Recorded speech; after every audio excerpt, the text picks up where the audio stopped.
What exactly are you doing? Do you know what next week is? You've got amateur night on Wednesday night, more infamous than even New Year's Eve. Then you got Black Friday on a long weekend. And Not to mention what you're going to be doing Thanksgiving with 3 friggin' football games and having to deal with family. So what'd you do? You went out again last night. Couldn't give yourself a weekend off. It's prep work. See, you're always making excuses for these people, Dave. Always. I'm an enabler. So here we go again with your Saturday morning. It's training. It's like building up for a marathon. The holidays are coming. So here we are again. We got to deal with your hangover here on the weekend edition of Sports Frenzy 2.0, your favorite Saturday morning hangover cure here on November the 18th. So you know what the routine is. You know what to do.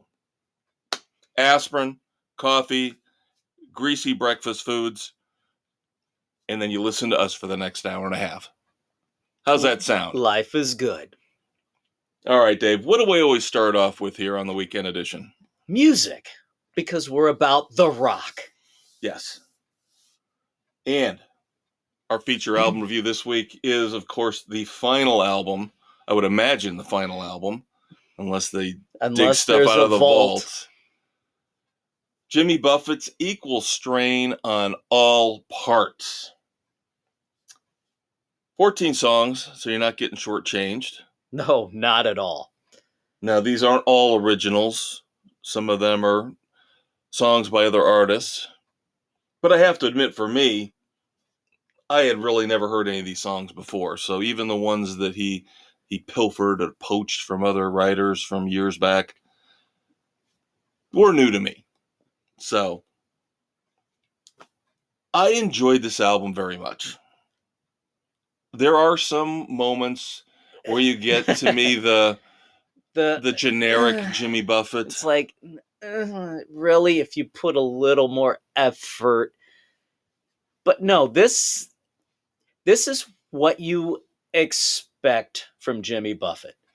There's a lot of good, and there's the involved as well.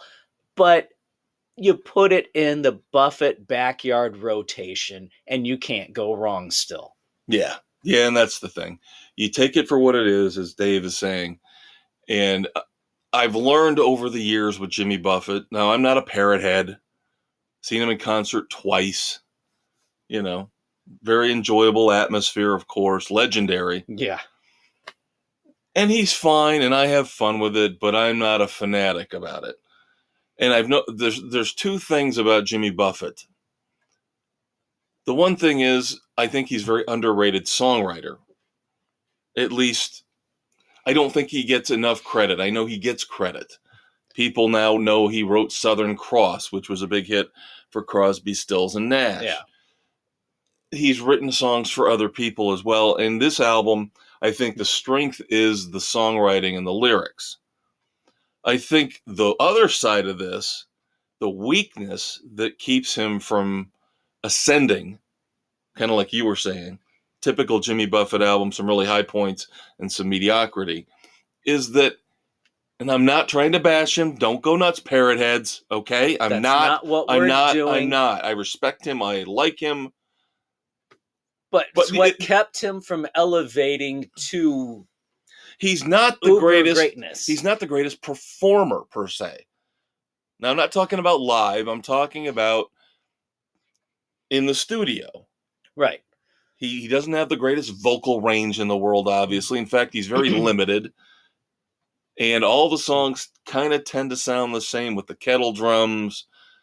But that's the island flavor that he's known for. Right. But sometimes I think too much can turn things down a little bit. You know? Yeah. The couple of these songs could have varied up a little bit different. Yep. So we reviewed how many of these songs? 5 already, I think, in the past. Yeah. We reviewed University of Bourbon Street, Bubbles Up, My Gummy Just Kicked In, Like My Dog, which is one of those songs he pilfered from somebody else. Yep. Billy Corrington. And of course, Mozambique was an old Bob Dylan song. Yeah. And of course, like everybody else, it sounds better when anybody but Dylan does them. Yeah, because I love Mozambique. Mozambique, I will go out and say right now, Mozambique is probably my favorite song on this album. Yeah, I can go there. I would say probably my favorite as well. Although there's some other one. I do like Punch Cafe. No, hated it. Really? Hated it. That's a perfect example of the Jimmy Buffett I don't like. When he goes too far with the whole island stuff, man. You know, the whole oola, oolay, oola. I was like, shut up, shut up. Too much. Well, there you go. No, that was easily my least favorite song on the album. Easily, by a mile. I wasn't a big fan of Close Calls, although I did, again, like the songwriting and the reference to him getting his ass kicked by Buford Pusser. Yeah.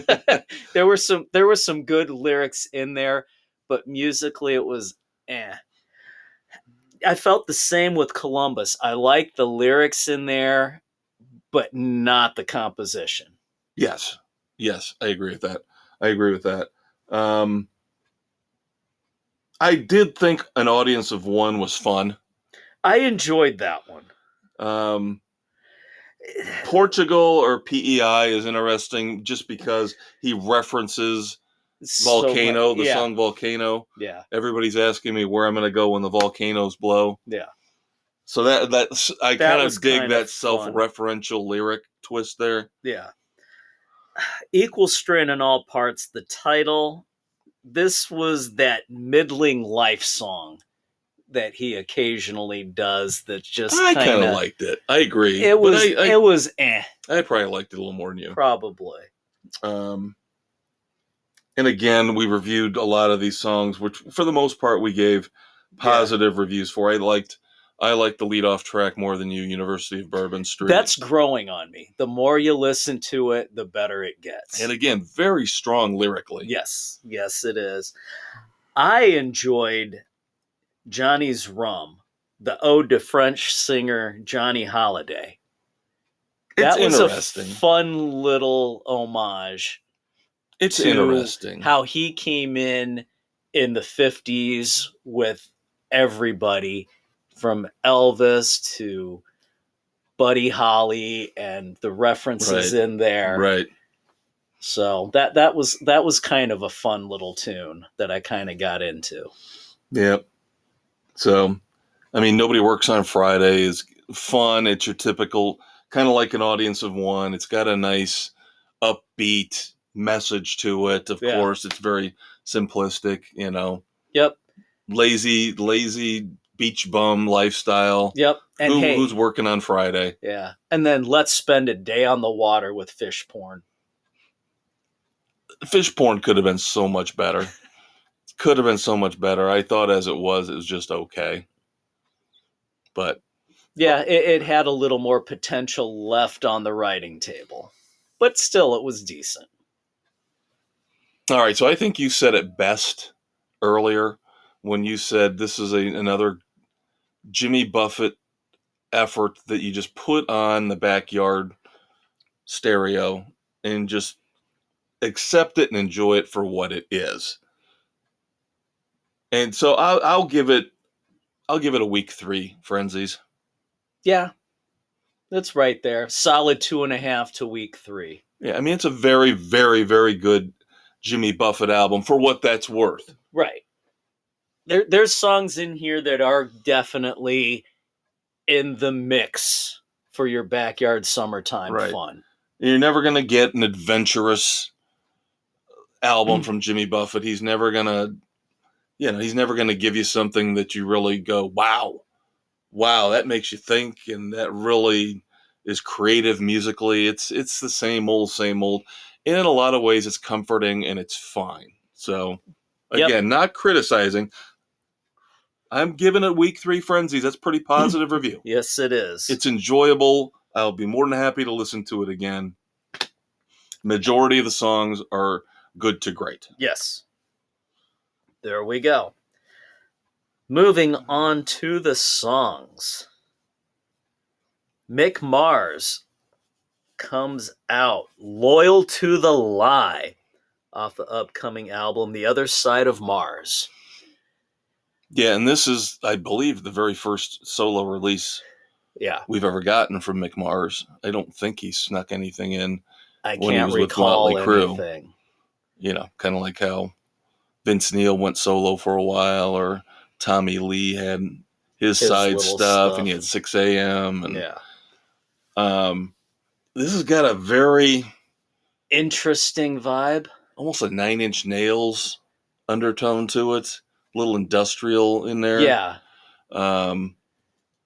I didn't hate it. I actually want to listen to it a few more times. I know, I need to, because there's some subtle digs in there. Yeah, and I also need to do some research and find out who he's got singing on the song. Yeah. Because we know it's not Mick Mars singing. Now, the thing that I guess I didn't like about it is, for a song by the guitarist from Motley Crue, this is not like Lynch Mob, you know, where George Lynch pulls in somebody else to do the singing, but you can tell George Lynch is playing his ass off on guitar. Right. That is the featured part of the song, is you're waiting for George Lynch, for his riffs, for his solo. Yeah. I don't know how much... his limitations on his guitar playing now with his situation. Yeah, he's got his physical limitations. I get that. But there is nothing about the guitar playing in here that makes me think it's any better than a studio musician. Right. And unfortunately, I think that's what you're going to get out of this because of his health issues, that he's not able to do what he used to be able to do. Right. And so in this case, I will be a little harsh when I probably shouldn't be. But again, I want to listen to it a few more times. Like you said, you get the impression that there's some things we're missing here, whether lyrically or something that we're missing. But again, the shortcomings of Mick Mars in terms of making this is Mick Mars' song, this is a Mick Mars album. Yeah. Again, comparing it to a Lynch Mob type situation, or maybe even a Yngwie Malmsteen, any of those guitarists who would do their albums, but they would bring in Michael Schenker, we reviewed. Right. Right? Another one. The guitarists bring in lead singers from outside, but they still let you know through the riffs and the solos that they're the star. Yeah. And you just don't get that here with this. Again, it comes off as a little generic, but still mildly interesting. Yeah, it's hard. This is a hard one to really delve into. Yeah. For now, maybe we'll revisit it when the album comes out. Yeah, I think may have to give it some more listens to do it justice. And we're not saying we didn't listen to it. We listened to it a few times, but there's just something maybe in the context of the whole album that might play in a little better. So for now, I'll give it a week to Frenzies. Yeah, that's all I can give it.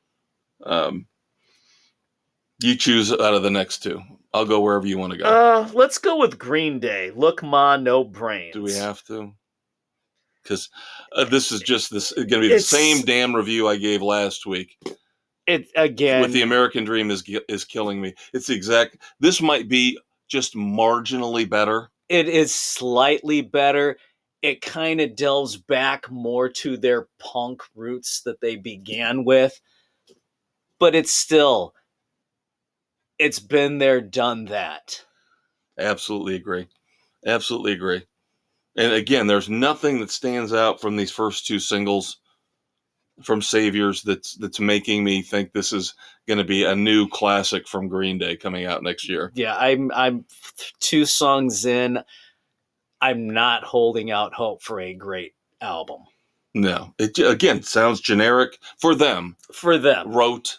Yeah. Just the same old, same old. Yep. And we've heard lines in both songs that we've heard before from them. Right. Exactly. Yeah, I don't think Billy Joe Armstrong is setting the world on fire with his songwriting here with these songs. Yeah. Not yet.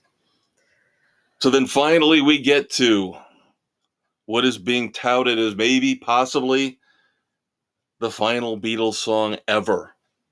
Pieced together with vocals from John Lennon that were recorded back in the mid to late 70s.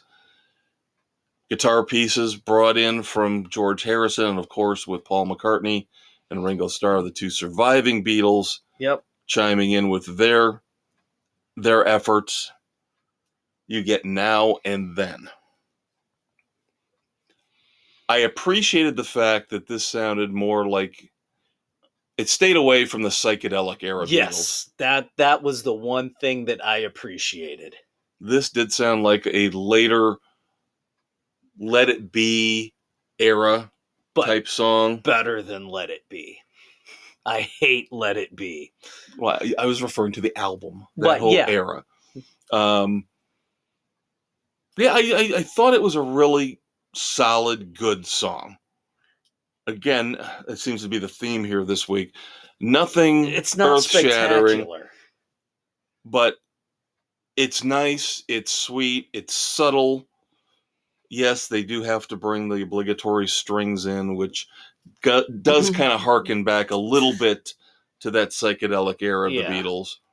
But it's not overwhelming. No, it's subtle. It's very simple vocals, very simple message in the lyrics from John Lennon. Yeah. I'll give this one a 2.5. Yeah, I'm with you on that. I go 2.5. I might go a strong 2.5. I think now we stop. Yeah, just let it go. This is a nice, fitting elegy for the Beatles. Let it go. I don't want to hear Peter Jackson yapping about, oh, we could find more stuff. No. Just let it go. Yep. This is a nice way. It's not an embarrassment in any way, shape, or form. It's a nice, sweet song. It's doing what it's supposed to do. It hit the top 10 somehow in the U.S., which is a miracle. Number 1 over in the U.K., so end it on a high note. Yeah. End it on a high note.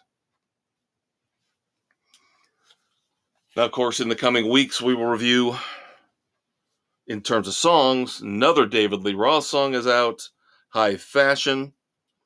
Second release from Invincible Shield. From Judas Priest is Trial by Fire. And then 2 songs possibly coming out in the next few weeks from Geddy Lee, who started his book tour. Yep. And at the beginning and during the intermission, debuted the songs Gone and I Am You Are. So supposedly they're coming out in the next few weeks. Hopefully. On streaming services. Looking forward to those. Yep. Then a couple weeks we will have our concert review. Yes, we will. Chris Isaak. We'll have our review of Chris Isaak live from the Lerner Theater in Elkhart, Indiana. In terms of albums, going to save Jesse James Dupree's brand new solo album, Breathing Fire, for when Dave gets back. Obviously, you can tell by the way we're planning and talking here with the holiday next week. I'm going to be solo, just try to piece something together for you kids. Yeah, because Wednesday's the normal day we tape, is the concert, and then Thanksgiving thrown in there. Yep. It's mass chaos. Yep. So I will probably, as an album review, look at the new Night Ranger live album with the Youth Symphony Orchestra and give you my perspective on some of these revamped versions of classic Night Ranger songs. Again, breaking protocol a little bit because of the holiday. Normally we don't like to do live albums or greatest hits, but I will say I've listened to it, and unlike the Def Leppard debacle, Drastic Symphonies, this is much better. They do a much better job of using the orchestra more subtly and accentuating the parts you would expect. Accentuating the song, not changing the song. Right. Exactly. Kind of like when Metallica brought the symphony. Yeah, when they did S&M. Yeah. Right. One final thing to discuss here before we move on, take a break, and then give you our review of the movie The Killer from Netflix.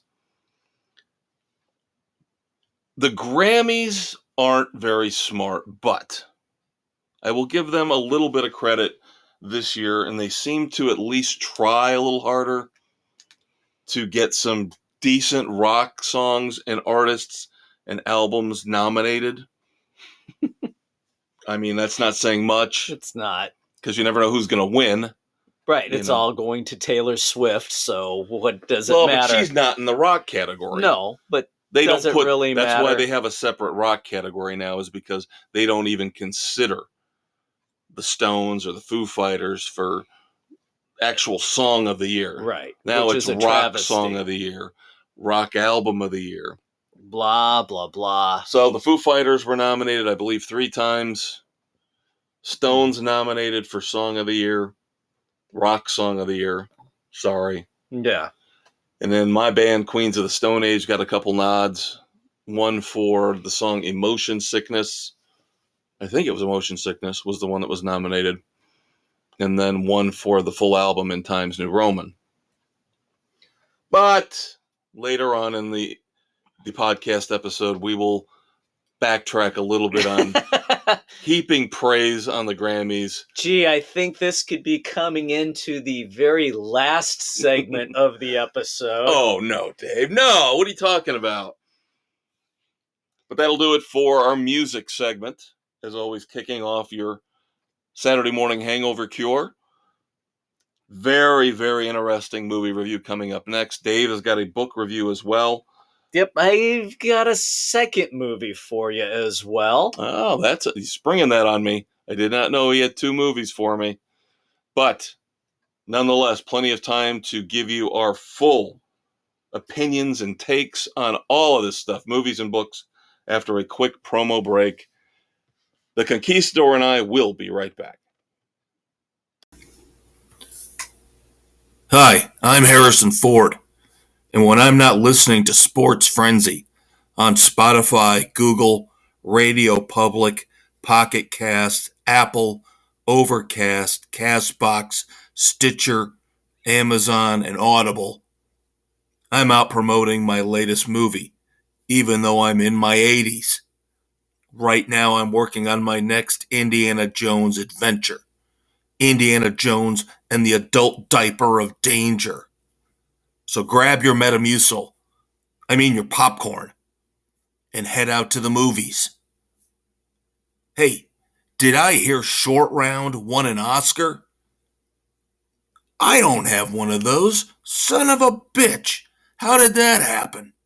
No time for love, Dr. Jones, my ass. All right, kids. Segment 2 of the weekend edition, recording November 15th, 2023, dropping the 18th, Saturday morning. He's the maestro, Kevin Crane. And he is the conquistador, Dave Height. And we are talking movies now on Spotify, Google, Radio Public, Pocket Cast, Apple, Overcast, Castbox, Amazon, Audible, and iHeart Sports Frenzy 2.0, baby! Otherwise known as iHeartRadio. And of course, you can find the weekend edition or the sports edition on any of those platforms. And if you get desperate, go to the Facebook page, and there is always going to be a link to any and every episode that we do. Yep. And hey, when you're on the Facebook page, drop us a line. Give us some music suggestions. Give us some movie, TV, streaming. Interact. We are always looking for something new. Yep. Speaking of looking for something new, couple new movies. One recently in the theaters, one brand new to Netflix. Let's start off with our mutual review of the great David Fincher's latest effort, The Killer. Michael Fassbender starring as an assassin. Now, the plot itself isn't much to write home about. It's your basic assassin botches a job. Yep. Retribution unfolds, and said assassin goes on a revenge kick. Yeah, and we're not spoiling anything for you. No. You'd be able to figure this all out in the first 10 to 15 minutes. Yeah. But no, it's But it's very, very well done. yes, you get Michael Fassbender's running commentary. Doesn't say much outwardly in the movie. Doesn't talk a lot throughout the movie, but you hear his inner dialogue. Yep. His inner commentary, how he prepares for jobs. Yeah, how there are certain people in the world, and you have to be of a certain mindset to do this. And it's beautifully done. Yeah, it is really well done. He waxes poetic about being an assassin. Yeah. And now, if you're looking for a heavy-duty action movie, this is not it. No. There is one big action sequence about 2/3 of the way through the movie, and that is it. Everything else is very subtle. There's tension. Lots of tension. And I will give Michael Fassbender a ton of credit. I will also say, I'm heaping praise on David Fincher. Michael Fassbender, this could be the best performance I've seen this year in terms of acting. I think he's brilliant. Yeah. Absolutely brilliant. This is out of his normal realm, but he is brilliant in it. You would think, oh, not a lot of action. It's heavy on the inner dialogue. 2 hours, but it moves at a very good pace. You do not realize it's a 2-hour movie. Yep. The pacing is excellent. Yep, it is. I will say I was a little disappointed in the ending. Ending seemed almost like it let down. Yeah, it was too cliche. Well, not only was it cliche, it just left. It fell flat. It just really fell flat after all the build-up as he's, as you mentioned, seeking retribution and revenge. Yeah, you would have expected some big change for the end. Yeah. And it just kind of was ended. Well, and the thing, again, going back to Fassbender's performance, but of course a lot of this has to do with the script and the way the movie was written, was he seems like in a lot of his inner dialogue, inner commentary, a very cool customer, but you see chinks in the armor throughout the movie. Yep. He hesitates. He gets nervous at times. It grounds the character and makes him more real and believable. Yeah, he's not John Wick. He's not a machine. Right. He is a human being. I told you, I thought of this more as the thinking man's John Wick. Yeah. You know? But yeah, the ending, the thing that just drove me crazy about the ending was, again, you're building up the tension, building up the anticipation for his final act of revenge. And then he kind of ignores a lot of the things he's been saying throughout the whole movie. Right. In terms of how he practices his profession, how he does his job. And then he kind of just throws it out the window at the end. Stay on target. Yeah, he just kind of don't throws improvise. It out the window at the end. Show no empathy. Yeah. Complete the mission. So I didn't get the ending. But beyond that, there's not much else to complain about with this movie. No. This is a very, very solid 3 frenzies for me. Absolutely. Again, the ending probably costed half a frenzy for me. Yeah. You know? Yeah. It was just the last 2 interactions, the way the second to last interaction ended, and then the final interaction, and then the very end just kind of fell off. And yeah, I agree. But still, an amazingly well done movie. It's a solid 3. You will enjoy the killer. Yes, definitely. Agree with everything you said. But you have a little bit of a different type of movie. I do. What was billed as the new raunchy comedy, No Hard Feelings, with Jennifer Lawrence. I think the raunchy comedy went a little too far in the billing. it wasn't quite what you would think of as a raunchy comedy used to be. And we know raunchy comedies. We are connoisseurs of raunchy comedies. This going all the way back to Porky's and Caddyshack and Bachelor Party. Yep, and Hot Dog and all the good stuff. Right. And of course, the neo-classic when it comes to raunchy comedies, Hot Tub Time Machine. Yes. This was kind of more the feel-good coming of age, coming to grips with reality and life and who you are. Kind of more of a touchy movie. Still pretty well executed. A decent funny moments here and there. Of course, Jennifer Lawrence's character has her car towed, needs a new car to be an Uber driver on Nantucket Island to save her mom's house that she lives in. Answers an ad placed by Matthew Broderick's overbearing, not quite overbearing, but helicopter father and his wife, trying to get their son, who's a timid high school senior getting ready to go off to college, trying to get him laid and out of his shell. That's basically what it comes down to. And so Lawrence is out for herself, but gets the connection with you know how this goes. And all the chaos and everything that ensues. Jennifer Lawrence is really pretty. There's the skinny dipping scene where their clothes are taken and she has to get them back, and she comes out of the water and does the fight scene in the nude, and she's pretty. I love a movie with redeeming qualities. So it's cute. It's a solid 2.5. It's kind of some been there, done that before, but it's a decent flick. Yep, I'll try to track it down again. I don't have the top tier Netflix. You just need the middle tier. It's still, what, $7 or $8 more than what I'm paying. So I look at it this way. You got Black Friday coming up. Let's see if anybody puts it on sale for like $5. And I'll buy there it. You go. It'd be cheaper than upgrading Netflix. And then I can watch her over and over again. And pause. Slow-mo. Yeah, I've pretty much already worn out my copy of Red Sparrow, so.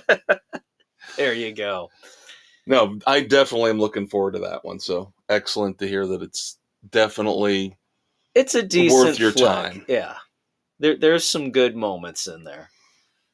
All right, before we move on to your book review of the week, we've got some entertainment movie headlines. Of course, the actors' strike ended. Oh, yay. But of course, it wasn't soon enough to save all the Marvel movies from getting pushed back yet again. We're getting a little tired of this crap. So, 2024, you will only get one Marvel movie. Luckily, it's going to be I would think, very good one in that it's Deadpool 3. But that gets bumped back to July the 26th. So that will be your next Marvel movie. Of course, The Marvels is out right now.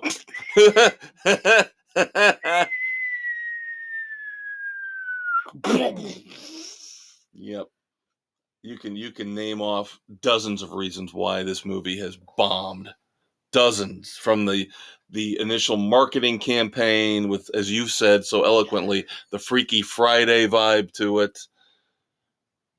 The fact that it's got PC written all over it. And it's also probably suffering because the previous movies outside of Guardians of the Galaxy have been abysmal. Yes. Captain America, New World Order gets pushed to February the 14th, 2025, because what says Valentine's Day more than Captain America? Absolutely stupid decision to push it back that far. Thunderbolts moving to July the 25th of 2025. Now I'm looking forward to that one. The group could their version be good. Of Suicide Squad, it basically. It could be good. Yeah, they've got to prove it to us now, though. Yeah. They really got to. They have fallen After so far, dud, so after dud, quickly. after dud. And then finally the revamped, rebooted Blade with Mahershala Ali still getting bumped back and back and back. Now November the 7th, 2025. That's if they can get 2 somebody years to from now. rewrite it. 2 That's if they years can from get now. somebody to write it and direct it. Yeah, because they've already had, one director bow out? Yeah, and they've already had one writer go away and they have to redo it once, and now they're going to have to do it again. And then you hear Marvel talking about how they don't want to do the continuity thing anymore. They don't want to push these shows on Disney Plus and these movies as having an interconnected storyline. Well, it's Because too that late. bombed. It's too late now because you've already kind of committed to the whole Kang thing. Yeah. Starting with Ant-Man Quantumanium. You've got an Avengers movie coming out. I imagine that's 2026 now, called the Kang Dynasty. So you do have, whether you like it or not, You put yourself in the pigeonhole. yeah, you do have an underlying storyline that is going to have to weave through all these movies. So there you go. Deal with it, people. Deal with the fact that the Marvel Cinematic Universe is not what it once was. And we fucking told you so when Disney took over that it was going to tank. Yep. Disney has a way of, especially lately over the last decade or so, destroying everything they touch. Yeah. They do not have the magic touch that they used to. Nope. And then, of course, you've got Warner Brothers Discovery, who pissed everybody off when they decided, what, about 2 years ago, to shelve Batgirl. Yeah, about a year ago. A movie that was pretty much completely done, needed some post-production work, probably a little tweaking on the special effects, but very, very close to being a completed project. And they said, no, we're going to take a tax write-off. We're going to put it in storage and you'll never see it. It'll never see the light of day. Well, you thought, okay, sucks. Maybe a one-time thing. Nope. Yeah. They've gone even further now. A fully completed 100% Coyote versus Acme, which of course is a live-action animated hybrid featuring Wile E. Coyote finally being fed up with Acme products always failing him in his pursuit of the Roadrunner, so he takes Acme to court. Class to sue action them. lawsuit against Acme. John Cena's in this. I believe it's Will Forte from Saturday Night Live, formerly of Saturday Night Live's in it. And they decided, nope, $70 million. Now we're going to take a $30 million tax write-off. You were going to make over $100 million on this easily. Everybody wants to see. We're not factoring in marketing costs. That was bull crap. Bull crap. I want to see this movie. Well, there are a lot of people out there that agree, and there is a lot of hatred for Warner Brothers, as there should be, on social media right now. They've already, and it's not just trolls in their mother's basement either. I mean, it's legitimate people in the movie industry. One person I saw said that Warner Brothers is actually trying to kill movies.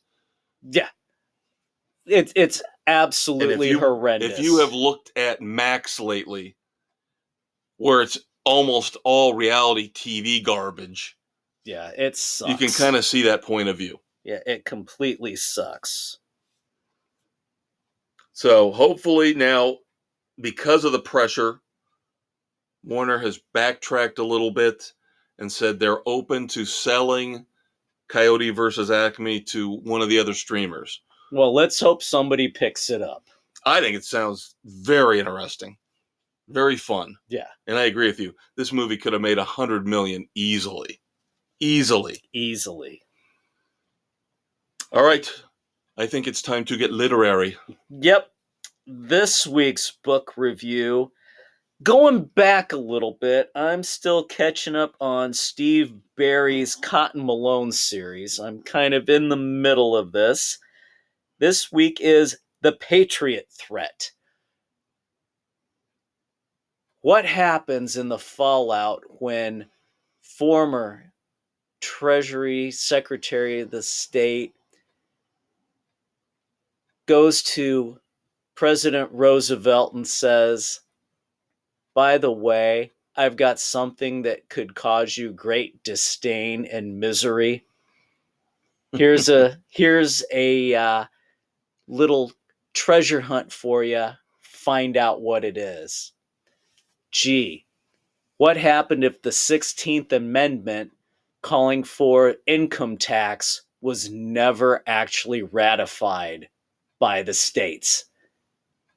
But a Secretary of State pushed it through nonetheless. What's the fallout? What's the fallout from the man who loaned the Continental Army money to survive, and the IOU that's come due that the government pushed back and hid to repaying the debt to the family, the billions and billions of dollars that could cripple America? And the North Koreans get wind of it. Of course they do. So Cotton and company have to solve this one, get the information, read the Patriot Threat to find out what happens. Steve Berry's good. He mixes fiction with historical fact and things very well, takes his liberties with it. Always a good ride. It's a Cotton Malone. It's a 3. 3 frenzies. It's what you expect. Yep. Now you said this is in the middle of the series? Yeah. So do you know how far back we're going? How many years? Let me check real quick. I forgot to write that down. No, I'm just curious. Now we have rules, but if we have never read or watched anything before, it is not cheating. Even if it's an old book or an old movie, if we've never watched it before, we don't have to come up with a story time. We don't have to have an excuse to watch or read. So believe me, there are old books that at some point in time I will drag out that I've never read before. Okay, this is the 10th Cotton Malone from 2015. So 8 years ago. 8 years back, so I'm closing in on them. 1 or 2 of these a year and to that's get the thing. caught Usually up. With reading, you will stumble upon a really good book and realize that it's the third book in a 10-book series or the second book in a 12-book series. And then you're going to have to follow through and read the rest. Yep. So again, and then you want to go back to the first to get caught up. Yes, we're not cheating.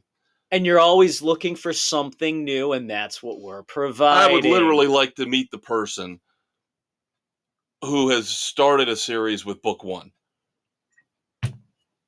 Oh, I knew it. He's raising his hand. I knew it. Because James Lee Burke, nope, didn't start with the first book. Parker didn't start with the first book, with the first Spencer book. I did start the Jesse Stone series from the beginning. I'm still trying to get through it. Yeah. I've started Sanford's Prey series from the beginning. Really? I started the Virgil Flowers from the very beginning. I know, I did on that as well.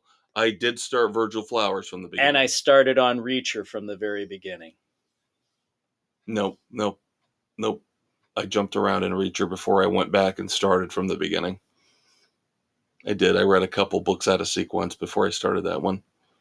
So, but the thing is, what you do is you read the descriptions of the book and you jump in and say, this sounds like the best in the series. Let me see if it's good. Now, and if it is, because of your recommendations, I had never read Parker Spencer books. So when I began, you started those from the beginning. I started from the very beginning, right. But they were already 20-some damn years down the road. Right. No, with Sanford it's probably books, more than that. Well, yeah. However, from 70 to yeah, the Godwolf manuscript was probably mid to early 70s, and then you add in 1 a year. Yeah, so I think it was. Yeah, it was Yeah, never mind. Don't do Way too damn Don't long. do the math. I'm not going to do the math and You're going to hurt your head. hurt my head. Yes. It's going to depress me even more. Yeah, you're getting our listeners who are just getting over a headache and a hangover. Yeah. You're putting them right back into misery Yeah, again. I'm going to make myself want to drink into oblivion when I realize how old the series is versus me. Yeah. So. Yep. Yeah, but no, right from the offshoot when these books came out, I got Kellerman, into I them. did not start from the beginning. No, I read one or two and then went back. Yep. So there were a number that I went back on, but Sanford and Child, I read those main series from the very beginning when they came out. So again, kids, not cheating. We're not I breaking can the also rules. do Paul Doiron's character, the main game warden. The Scott Bowditch. Okay. I've done a couple when you of say those. game warden, I think of CJ Box and Joe Pickett. Yeah, no, this is in Maine. So Okay. I started that right What from about the very beginning. Longmire? Longmire, I think I read one and then went back. Gotcha. All right, kids. We have waxed poetic, waxed literary long enough. Time to take a quick promo break, our second here on the 18th of November. But we're far from being done yet, as we have to discuss the end of the Doom Patrol. Yep. The fourth and final season, the second half, the wrap up. We got opinions. Yep, and of course this gives me a perfect excuse after Blue Beetle, which will probably be my review in movies next week when I go solo. The nail in the coffin to get rid of Max. Again, you just heard me rant and rave about it. It's nothing but reality TV crap on there now. Yeah, it's pretty bad. It's not worth $10 a month. Sorry, not. This will give me an opportunity to delve deeper into Paramount Plus and Netflix.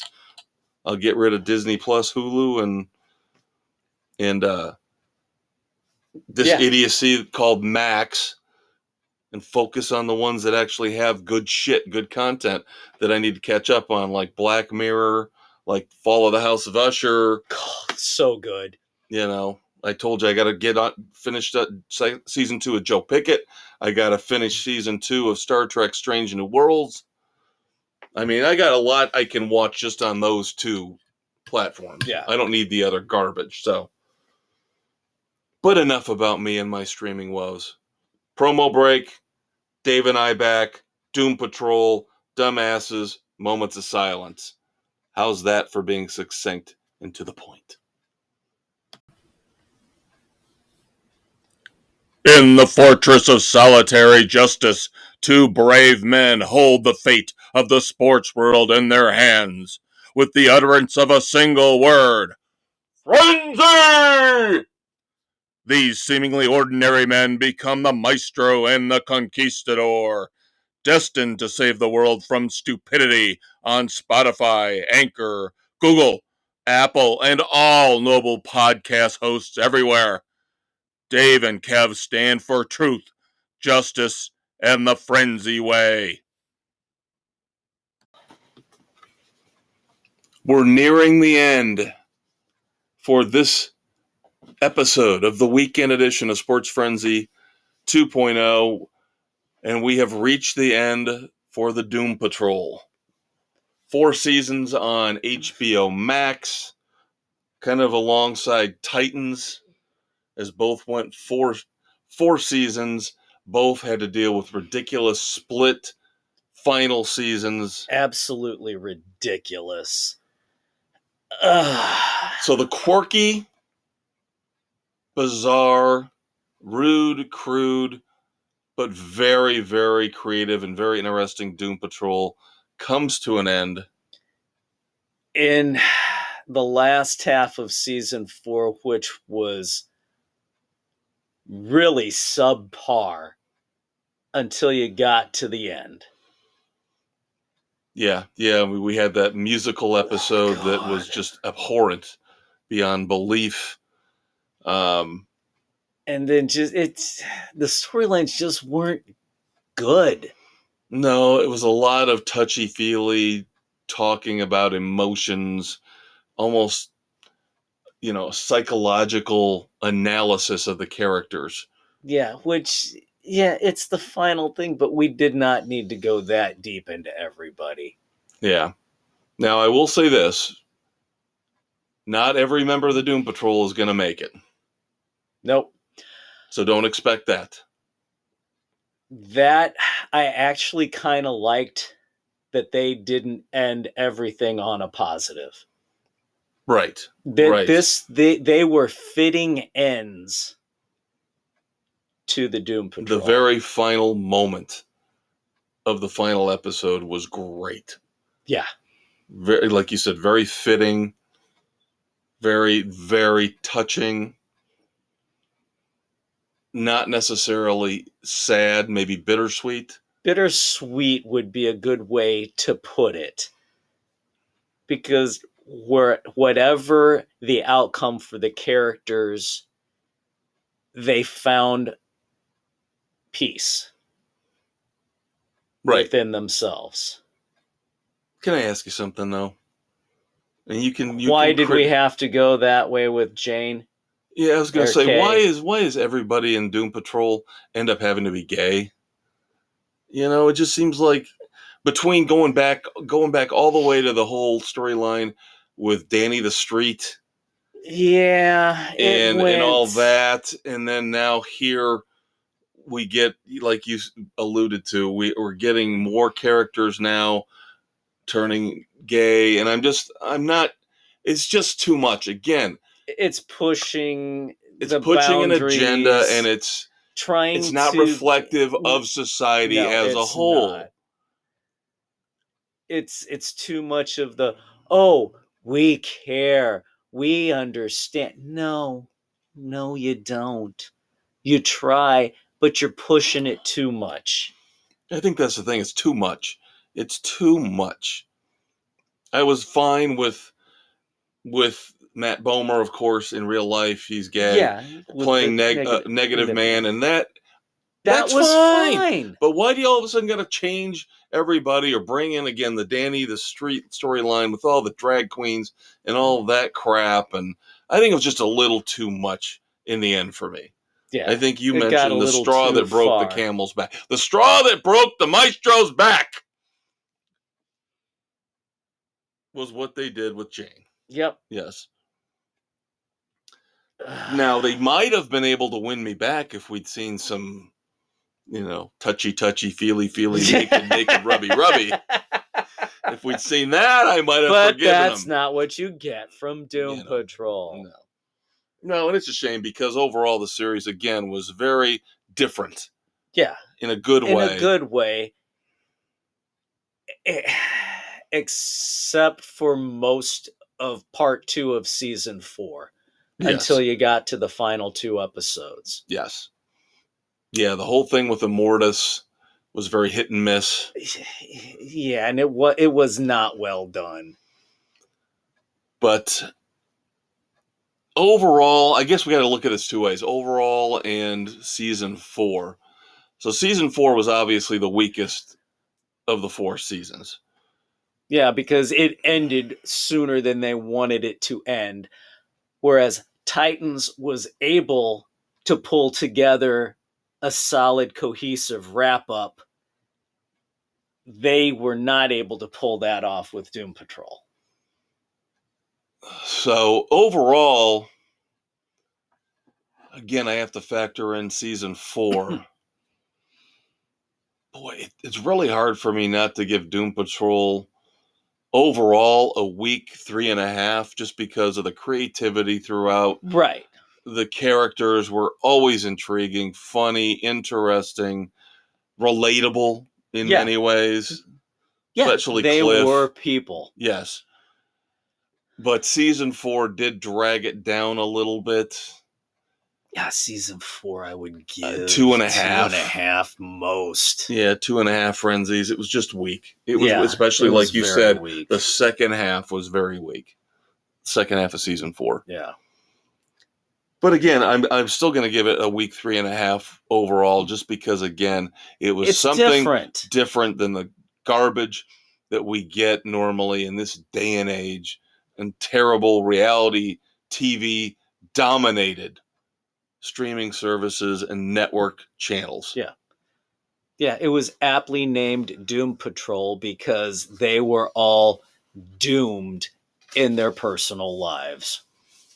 Yep. And it's still, in my opinion, along with Suicide Squad, two coolest team names ever. Oh, yeah. You can have your Avengers, you can have your Fantastic Four, and your Justice League. Titans. I will take Suicide Squad and Doom Patrol any day.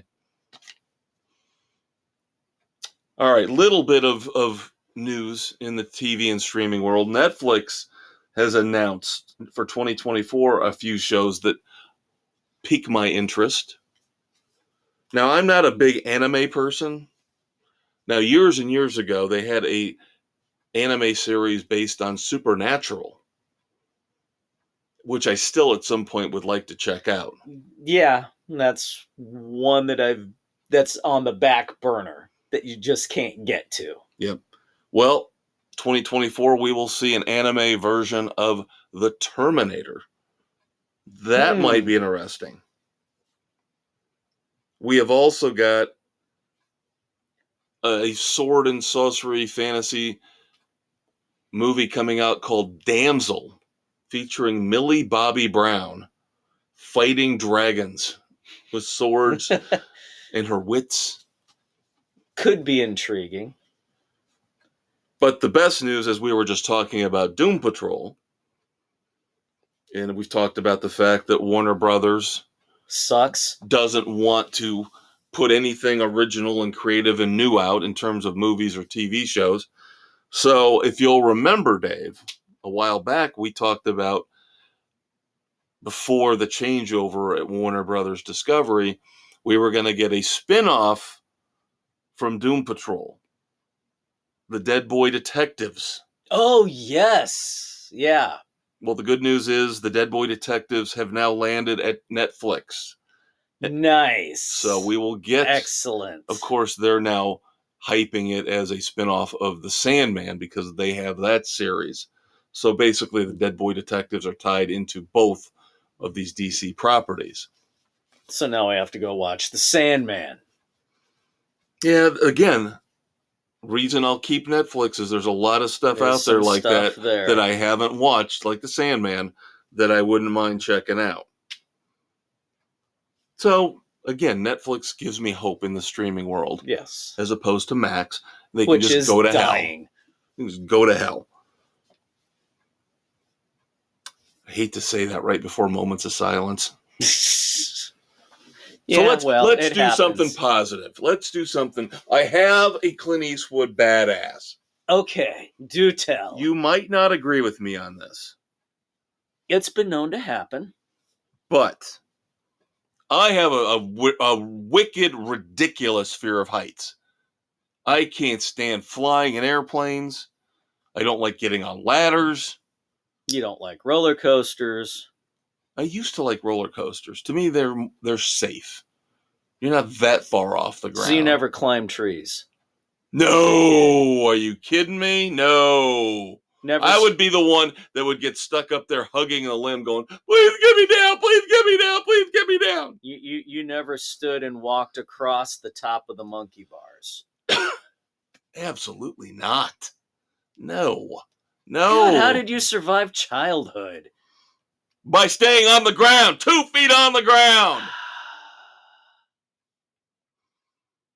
So, maybe this is why I'm giving this gentleman my badass of the week, because I would never, ever, ever, ever, ever, ever, ever, ever do this.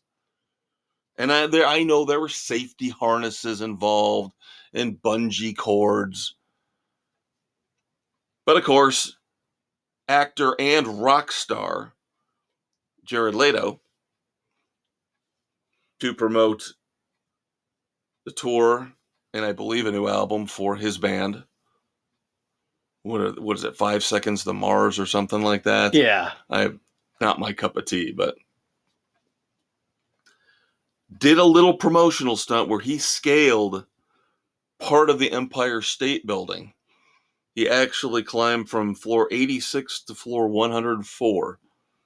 So I could never ever do it, so I got to give him props for doing it. Well, there you go. Wussed out, didn't do the whole thing. Yeah, I don't know why they just picked that particular section. I think it's the top part. Yeah. So he could scale that and then be on the roof top and or look out across. Yeah. it's something I would never do. So I'm not going to criticize. I will praise. There you go. Good for him. Now we'll move on. A little buffer there. We'll move on to the moments of silence. John Morris, the man who organized Woodstock, has passed away. And now this one you will find intriguing, I believe. Robert Butler. Who, you might ask, is Robert Butler? And don't say the butler did it. I wasn't going to. That's just lame. Robert Butler was known for directing some of the most famous TV pilots, the pilot episodes of all time. He directed the pilot episodes for Hill Street Blues, Moonlighting, Batman, and the original Star Trek. Wow. Very impressive resume. Pretty good.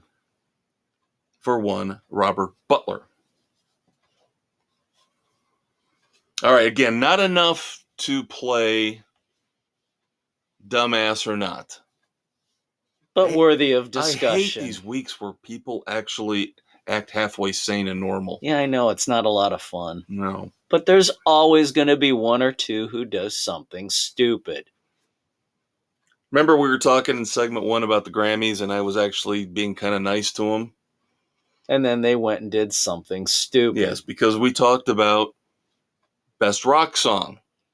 And I mentioned the Rolling Stones were nominated and the Foo Fighters and Queens of the Stone Age.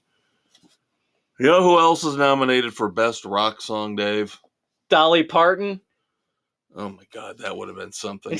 No, I think the thing is the album missed, it'll probably be next year. Oh, the album missed the cutoff for the eligibility window this year. No, thanks, Dave.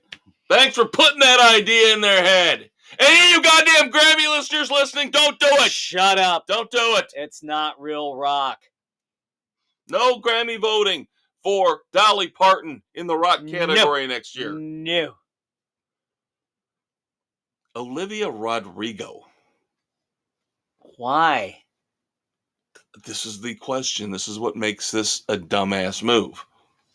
Why? Now, she's a hot box of rocks. I'll give her that. I think she's very sexy. Yeah, being in all the Fast movies. But, Best Rock Song Grammy nod for the song Ballad of a Homeschooled Girl. You know what this smells like to me? This smells like Jethro Tull beating Metallica in the heavy metal category.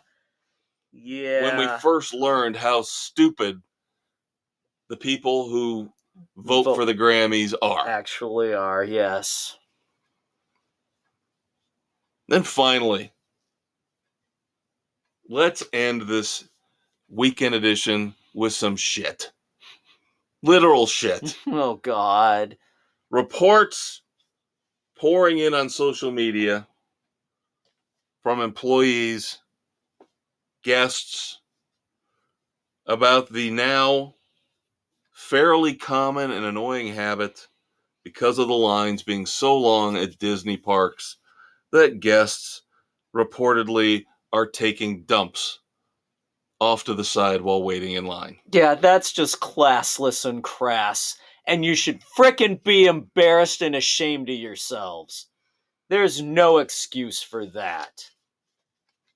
You know, and nobody is saying that, like, if you got a toddler or a young kid and the kid happens to...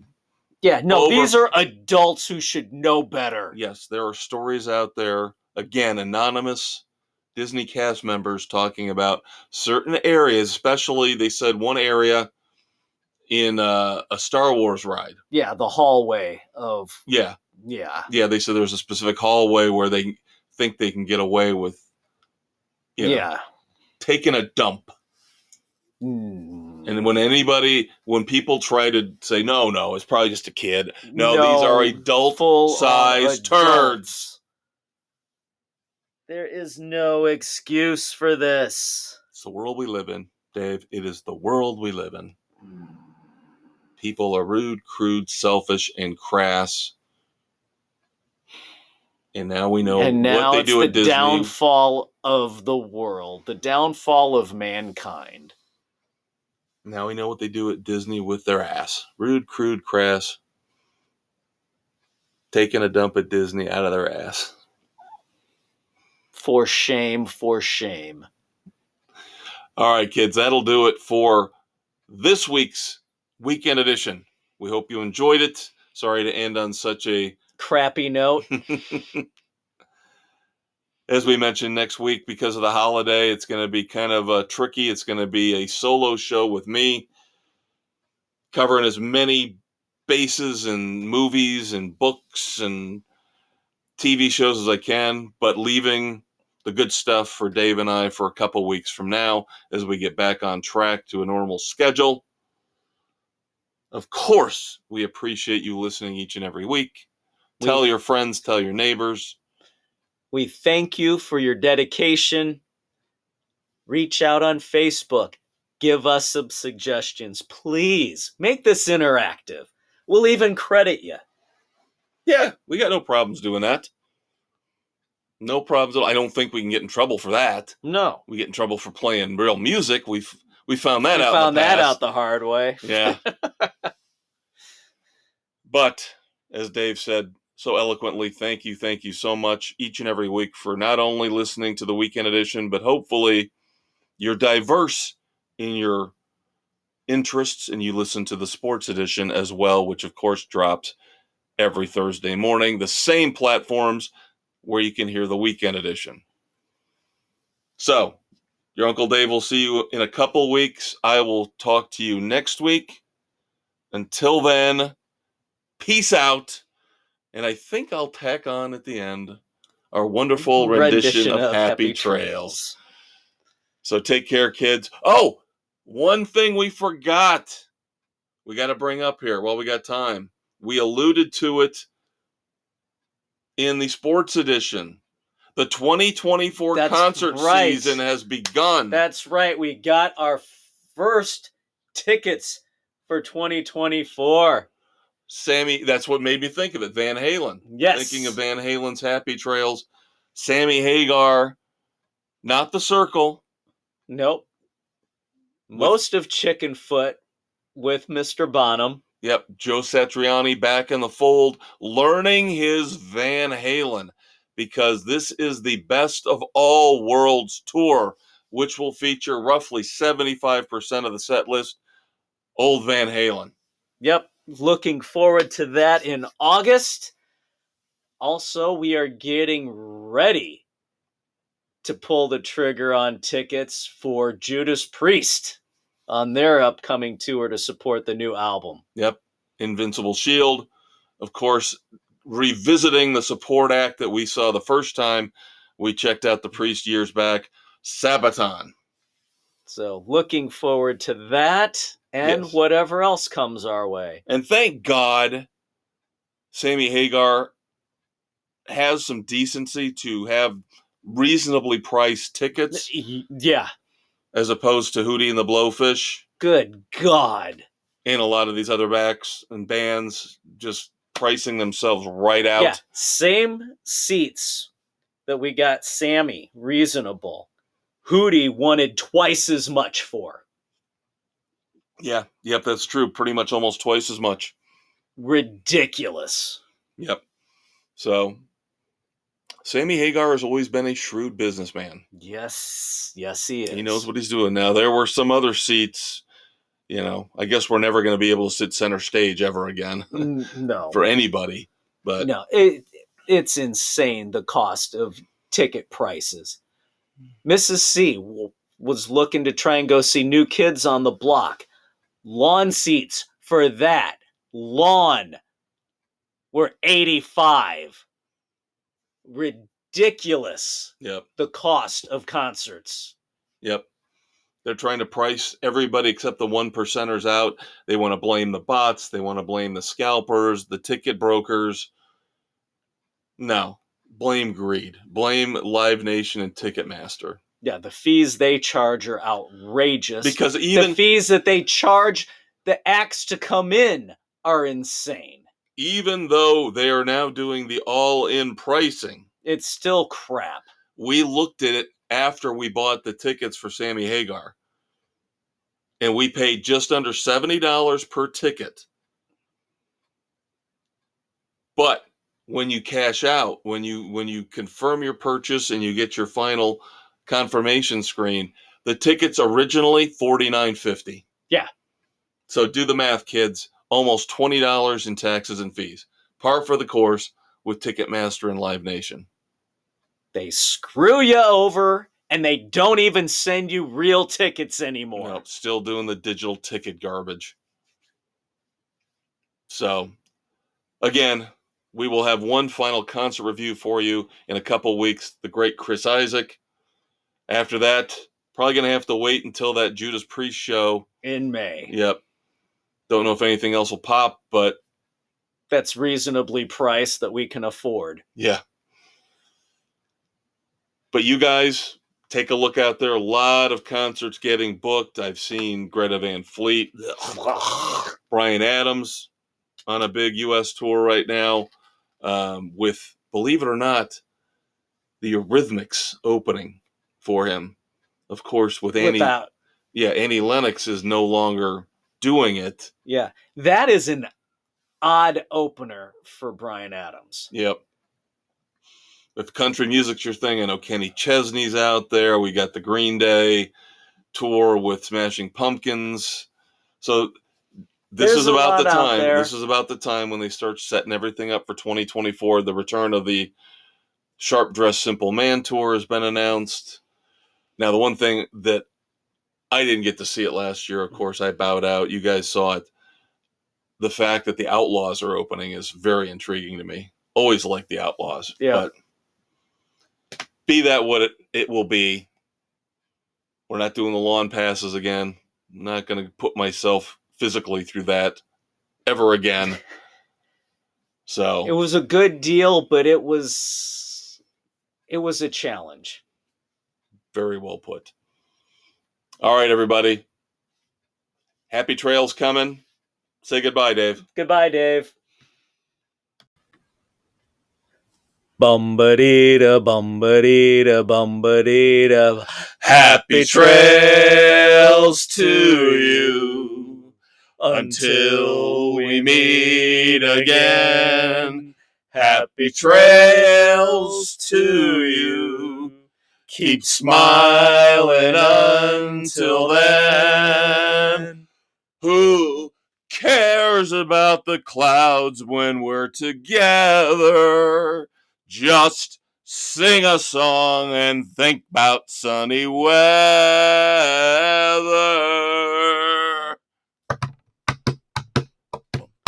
Happy trails to you until we meet again.